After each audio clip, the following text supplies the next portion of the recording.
banyak orang nyangka startup itu dimulai ada satu ide terus wow sampai sukses. Jangan wedded to the idea, try to think about what you want to solve for customers. Kita tuh nanya tapi kita nggak ngedengerin. That was my very very first failure. It was a horrible disaster, but I learned a lot from it. Hi, I'm Italo Gani. I'm Zahra, and you are watching Impact Talk, where we have in-depth conversation about building and growing startups. with the people that was there from the start. No fluff, no sparkling stuff. We dive in and tease out valuable insights and applied knowledge from our created guests. So that you can grow your startup and build successful company that will last. So, get ready to catch because someone is about to drop some wisdom. This is Impact Talk by Impact 2. This podcast is supported by Kominfo, Panasonic. Mungkin cerita tentang Zendit gitu. Gua denger ya beberapa kali kalian, maksudnya lu, Yuan, terus Moses juga doing a lot of coaching, selalu cerita, we do a lot of pivoting di depan gitu. Dan kita tuh ganti-ganti dulu idenya ini, dulu idenya gini. Mungkin orang nggak banyak tahu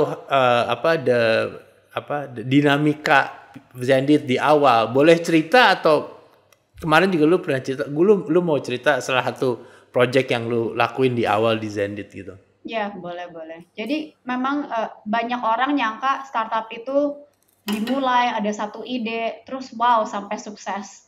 Tapi banyak startup, banyak company itu permulaannya tuh idenya benar-benar beda. Jadi banyak startup yang harus pivoting.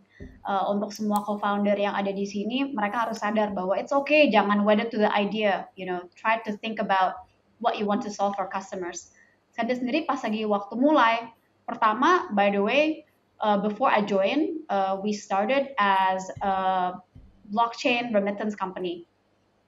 Nah itu Blockchain. the very first thing that we tried to do. Then that didn't work out. It didn't gain traction because blockchain in Asia 2015 siapa juga coba yang mau ngikutin. No one understand. Jadi waktu kalian masuk YC itu case-nya blockchain remittance? Yes. Terus kita nggak ada traction-nya. Oh. Lalu one of our advisors, Justin Khan, by the way dia juga punya keluarga di Indonesia. He said, hey, di Indonesia itu belum ada Dia tuh. punya apa Justin kan? Dia ada keluarga juga di Indonesia. I was like, Justin punya apa? Keluarga. So Wow. ada klaim. Justin punya keluarga di Indonesia? Yeah, he still has family here. Jadi Oh. Indonesianya ternyata. Oh, okay. This is the founder of Twitch kan ya? Correct, yeah. That's right. And Justin. Wow, okay. So yeah, he said di Indonesia kayaknya belum ada peer-to-peer wallet kayak Venmo tuh yang sukses. So then we pivoted to do that.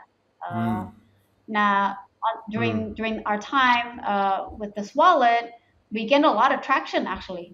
Yang pengguna tuh banyak banget. Tapi terus lama-lama kita sadar ini orang yang pakai walletnya itu hanya memakai kalau dikasih diskonan. Kenapa? Karena payment itu masih fragmented banget, masih susah banget.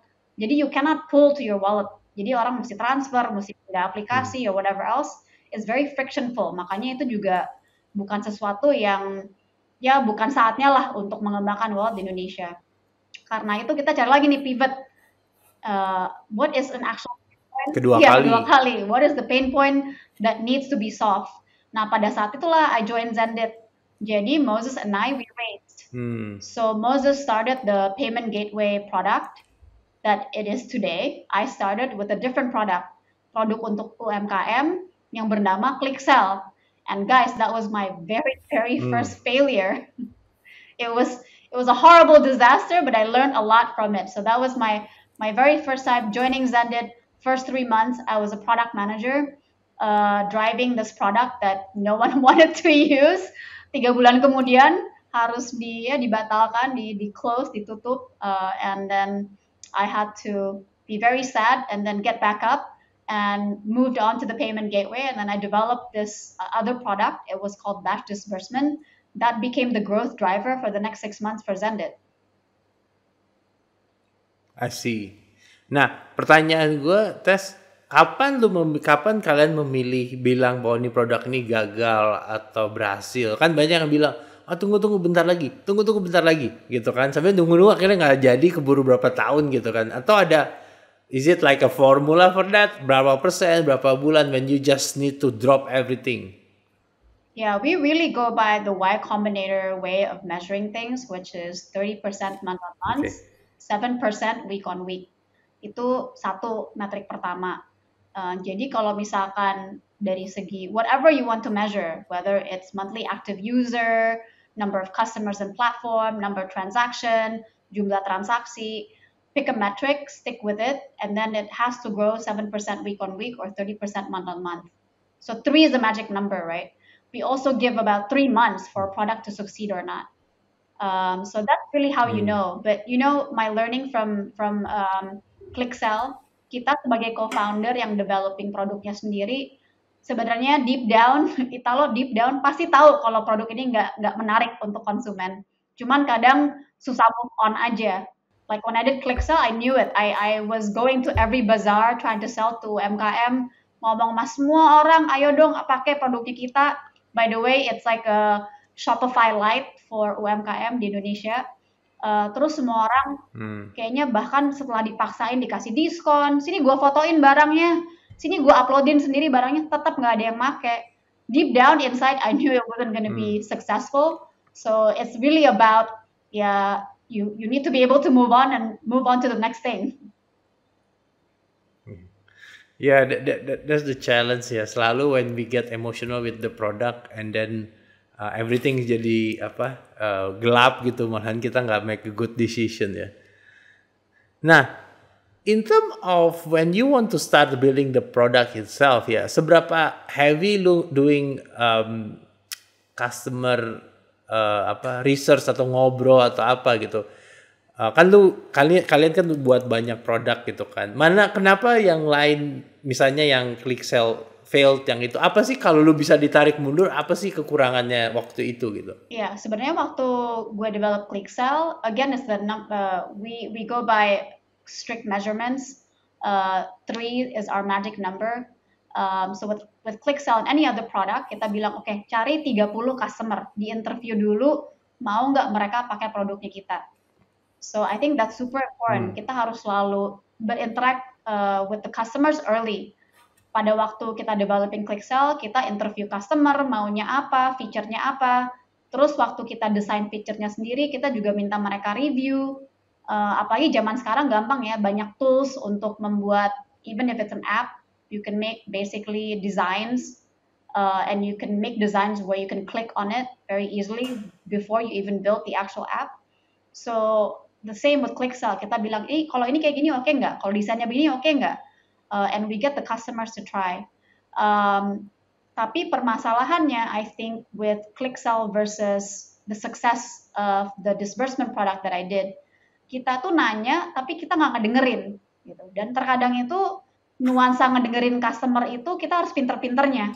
Mereka nggak akan kasih kamu jawabannya A, B, C, D, E. You have to read between the lines. Yeah. So when we did ClickSell, semua orang selalu nanya, oke, kita decide kita nggak bikin app karena banyak ya effortnya untuk bikin app lebih banyak daripada bikin a web platform.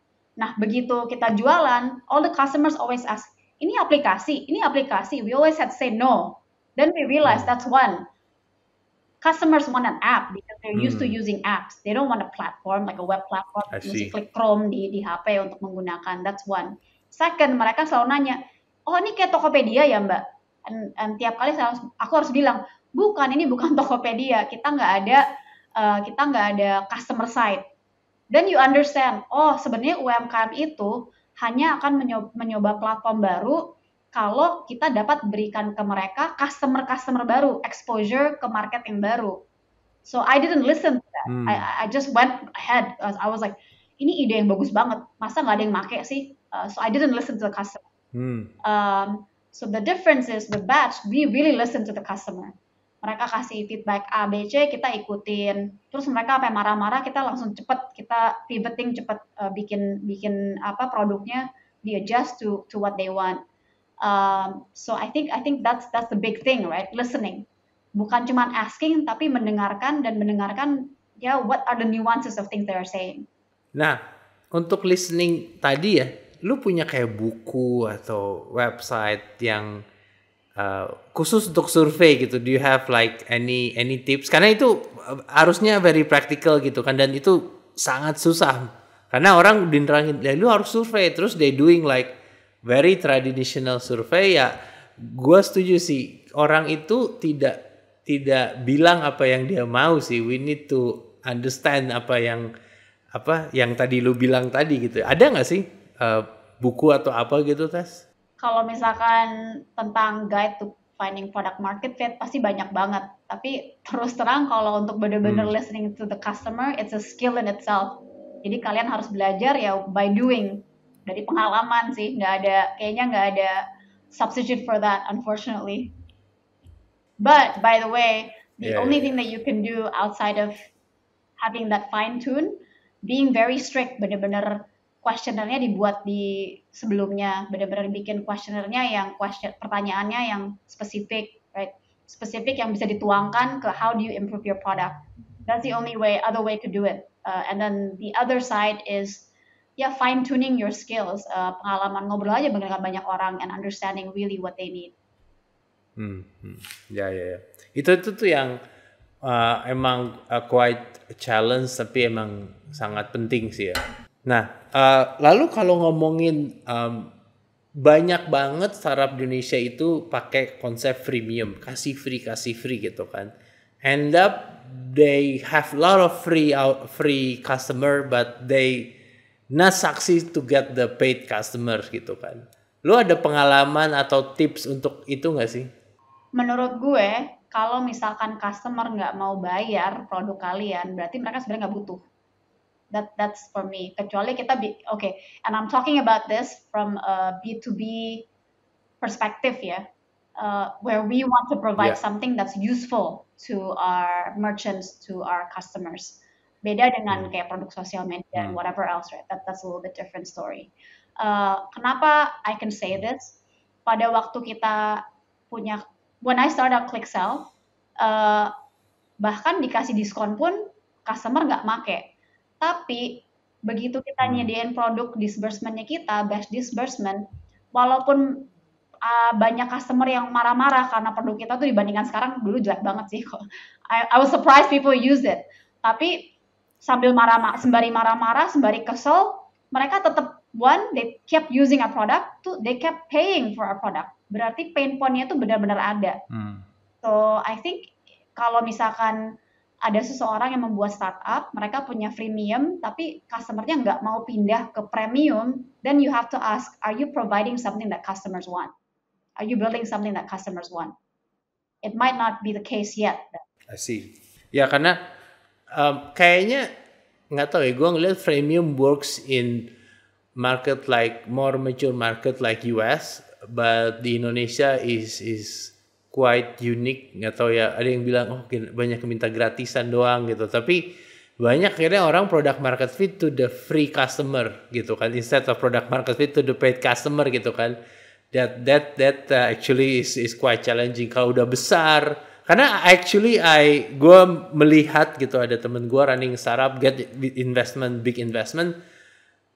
dan akhirnya nggak bisa terusin karena the cost of maintaining the server is lebih mahal dibanding the revenue they got. So mungkin kalau misalkan kayak case of your friend, where people do want to use your product for free, mesti mikirin gimana lagi cara kita bisa monetize the product. Contoh Facebook, no one wants to pay to sign up to Facebook, no one wants to pay to be on Instagram. Tapi mereka bisa monetize dengan ads. So it's a different way of monetizing. Again, that's kind of to do with your product, but not your main product. So mungkin itu juga harus dipikirkan. Okay, but if you think that there is product market fit, even though the product people only use for free, how else can I make money out of it? Correct. That's maybe the next question. Lalu on metrics ya, mungkin the early days of Zendit ya, what kind of metrics yang kalian gunakan? Is it a cohort analysis atau I don't know, dan seberapa heavy kalian melihat metrics? Is it like a daily kalian lihat metrics itu? Ini the early days ya, karena kan di Impact tuh kita banyak empowering the early days. Jadi jangan mikirin, semoga lu masih inget the early days of Zendit ya. Nah itu tuh matriksnya apa dan seberapa heavy gitu kan, ngeliatin matriksnya itu. Ya, kita sih metrik cuma ada satu, which is total payment volume. Jadi payment amount yang melewati platformnya kita.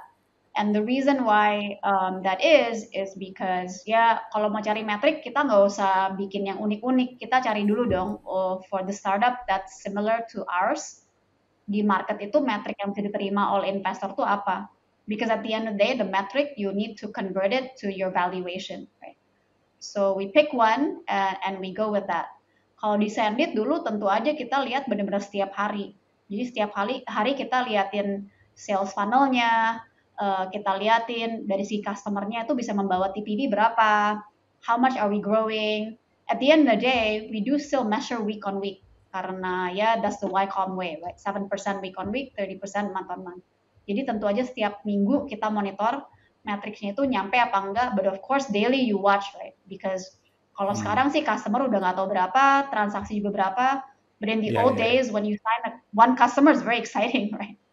For us it was like exciting to do 100 transaction a day in the early days. I remember kita langsung celebrate, and now it's like tens of millions of transaction a month, right? Di titik mana di Zendit when you see this growth of trajectory itu mulai kelihatan bahwa okay, this is actually other than 7% tadi, apakah ada spike gitu kan in certain of your product stage of the company? Yeah, definitely. Setelah mungkin dari segi 6-7 bulan setelah the payment product started, tiba-tiba kita melihat uptake-nya tuh benar-benar gila-gilaan. And that's, I think, one part is we found product market fit. The other part is for Zendit, timing-nya tuh pas banget. Pada saat kita mulai, I believe one of the reasons why we succeeded, kita tuh masuknya timing-nya benar-benar tepat. Sebelum Zendit udah ada payment gateway yang lain kan. Sebenarnya kita bukan payment gateway pertama di Indonesia. Tapi mereka mungkin dimulai 5 tahun sebelum Zendit, 10 tahun sebelum Zendit. Dan karena itu cara mereka bekerja beda, pertama. Kedua, mereka juga nggak mendapatkan momennya. Waktu Zendit masuk Indonesia itu momennya tepat karena banyak fintech-fintech lain, startup-startup lain yang juga masuk di Indonesia atau didirikan di Indonesia. Jadi mereka semua tuh tiba-tiba perlu payment secara instan, perlu world-class APIs. Makanya kita bisa sukses. So really, when we saw that uptick was the flurry of other startups coming in yang memerlukan payment that's done instantly via APIs. You mentioned about this world-class API gitu kan, dan I think Zendit is one of the company yang started this world-class API ya. I can say banyak ngobrol sama big startup, tapi kalian yang lumayan fokus ke build those kind of API. Boleh cerita nggak sih the story of why you guys invest so much in API gitu kan? Yeah, that's a good question. Karena kembali lagi kalau a bunch of us have been, a bunch of us, some of us are coming from Asia, some from America. Kita udah banyak kerja di luar negeri, sekolah di luar negeri, bahkan contohnya Moses sempat kerja di Amazon.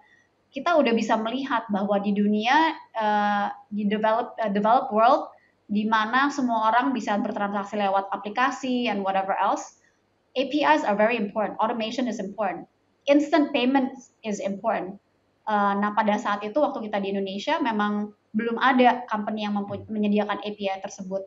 Bahkan berbagai macam bank masih ada yang pakai HTTP file drop. I was like file drop, okay, itu nggak bisa instan kalau file drop. Makanya kita merasa bahwa we believe that to improve payments, we need those world-class APIs. We need the ability to make instant payments in this new digital world. And that's really what we believed, and that's why we came here to do in Indonesia. Yeah. I think bener sih. Dulu kalian tuh salah satu yang quite focus on investing in building API and I think kelihatan hasilnya sekarang. I think congratulations. Mungkin mungkin ini udah mau terakhir ya, conversation terakhir, tapi I think this is one of the most important conversation about women co-founders gitu kan. I think I learned so much about from my wife actually about as a woman gimana sih fighting untuk menjadi sebuah leader, menjadi sebuah co-founder. Mungkin lu kan kalau dengar dari podcastnya Pak Gita Wirjawan, lu dari kecil kan udah maunya BMX gitu kan, tomboy gitu kan, udah fighter dari dulu gitu kan. So mungkin lu bisa cerita how easy and how hard for you to become a female co-founders ya. Yeah, I think I've been reflecting on that as well recently. Banyak yang nanya.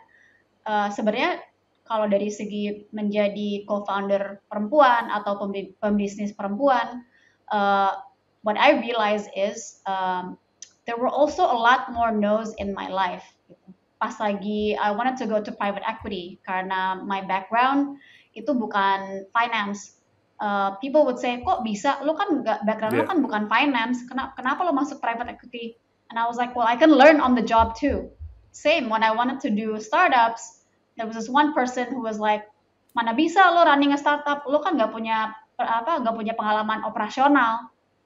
So I think a lot of women get more no's than men. Karena I've seen other people who want to start startups, other guys, right? No one's saying no, you can't do it. Everyone's like, oh yeah, coba aja, siapa tahu bisa gitu. So I think that's one big struggle as a woman. So that's why it was so meaningful. Yeah, I did tell the story about riding BMX and all that stuff from when I was young. Jadi papaku tuh oke-oke aja dengan aku jadi tomboy. Jadi misalkan I said, Papa aku mau mainan G.I. Joe dong, dia nggak pernah bilang no. When I said aku nggak mau pink bike, aku maunya BMX yang hitam tuh, itu kayak cowok-cowok yang lain keren tuh. He never said no either, and he encouraged me to go to university, to go to school, to learn as much as I wanted. And I think those things are important for us to succeed as women, right? Because yeah, it's the yeses in the world that get you to succeed. You take one yes to be able to get Zenit to where it is today. Yes from one partner giving us a chance. Yes for an investor to give us a chance. So yeah, I think that's the important thing is to start encouraging women and saying yes. Yeah, hopefully we have more female co-founders in this ecosystem. I think the ecosystem need more gender equality and this. Mungkin ini kata-kata terakhir dari dirimu, Tess, mengenai running a startup or starting a startup. Mungkin bisa kasih tips gitu kan, the first year, the second year kan, it's not easy. I don't think now is easy juga. Pasti gue selalu bilang yang unicorn udah sakit kepalanya lebih ekstrim, kayak ya sama gitu kan, bukan berarti lebih nyaman, tapi pasti awal-awal gitu kan. Mungkin lu bisa kasih kayak tips atau some message untuk other founders waktu, especially for the product builders ya. Yeah, definitely. Number one, focus on one thing only. Banyak banget gue lihat, kadang kan ada co-founder yang minta advice to me and everything. Aku mau bikin produk ABCDE. Apalagi in the early days, mana dana udah mungkin dananya nggak banyak, resource pun nggak banyak. Fokuslah ke one thing at a time. Kalau misalkan kalian merasa bahwa produk itu bakal gagal, baru pindah ke produk yang lain. Jangan bikin 2-3 produk at the same time. Karena kalau misalkan nggak fokus, nanti ya yang malah nanti semuanya gagal, bukan semuanya sukses. That's number one. 2, to all co-founders, everything is about selling. You have to sell to your customers, you have to sell to your investors, you have to sell to people who you're gonna hire, right? You have to sell on the mission. Apalagi kalau kita perusahaan kecil, semua orang siapa lo gitu. It's all about selling. So you need to be able to sell. And the third thing I think is nothing substitutes working hard. Nggak ada yang bisa menggantikan kerja keras ya. Everything just requires hard work. I think kalau kita bekerja keras, semua orang akan bisa lihat. Kalau kita bisa lebih cepat dari yang lain. Contohnya, one particular company, one particular payment partner gave us a chance because we were able to give a presentation faster than everybody else. We were able to turn things around when they asked faster than everybody else. So nothing substitutes hard work. Okay. Ya, itu 3. So fokus. Apa tadi nomor 2? Kok gue udah lupa. Gue udah gak dengerin hardworking itu langsung jadi lupa nomor 2. Nomor 2 apa tadi? Oh wow, I think we have to rewind now because I give so many tips. Focus. Selling. Everything is about selling. Yeah. So don't forget to learn to sell. Yeah. And jadi sebenarnya hard work. di Zendit isinya orang-orang sell semua dong. Everybody can sell dong. All the engineers juga can sell ya. Oh, I hope so. Mungkin nggak lagi sekarang, tapi definitely as co-founders you have to be able to sell. As managers, you have to be able to sell too, right? Okay, focus, selling, and hardworking. Yeah, that's the 3 keys. Okay, thank you so much, Tessa. Thank you for having me. It's been fun. Bye. Hi guys. Don't forget to follow us on our social media and stay tuned for our upcoming practical knowledge videos only at Impact Talk.